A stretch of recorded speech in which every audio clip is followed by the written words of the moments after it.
Est-ce qu'à votre connaissance, vos communications étaient écoutées par les services français?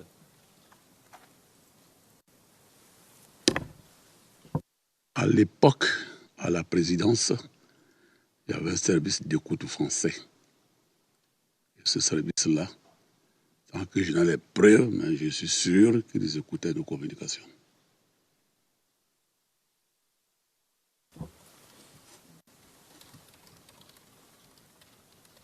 Alors on va revenir un tout petit peu là-dessus.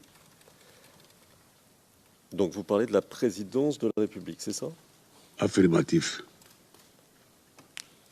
Et vous parlez du palais présidentiel.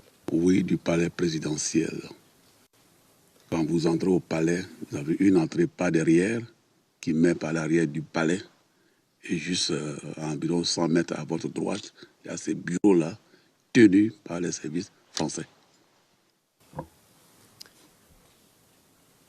Alors, ces membres des services français qui écoutaient les communications des autorités ivoiriennes, ils étaient là depuis quand? Depuis quand existait ce bureau dont vous parlez à la présidence, si vous le savez? Je suis arrivé à la présidence en 2000, mais je suis sûr qu'il y a longtemps qu'ils y étaient. Et on avait un Français qui s'appelle M. Kousker, qui gère les communications. Je crois qu'il y est encore.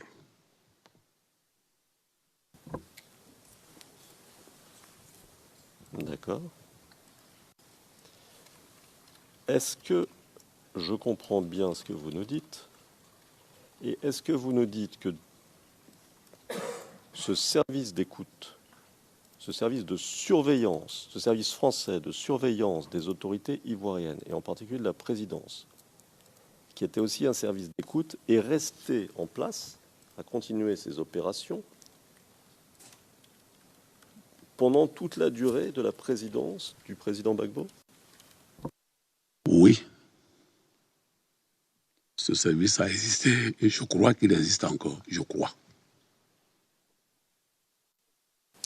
Donc, monsieur, ce que vous dites à cette chambre-là, pour qu'on comprenne bien, parce que nous, on a besoin de comprendre pour savoir ce qui s'est passé, c'est que, à votre connaissance, il y a toujours eu un service d'écoute français dans les locaux même de la présidence de la République ivoirienne, c'est ça? Affirmatif, c'est un bureau qui est localisé. S'il n'est pas parti, on peut vérifier qu'il est encore là. Parce qu'une fois, avec le ministre cadet de la Défense, nous avons rendu visite physiquement à ce service-là. Voilà. Je ne sais pas qui ils écoutent, mais c'était évident que c'est un service d'écoute. D'accord.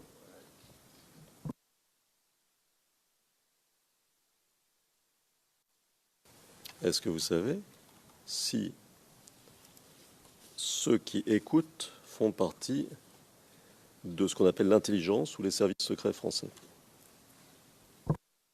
Je ne saurais le dire, sinon j'aurais menti. Mais je sais qu'ils existent. D'accord.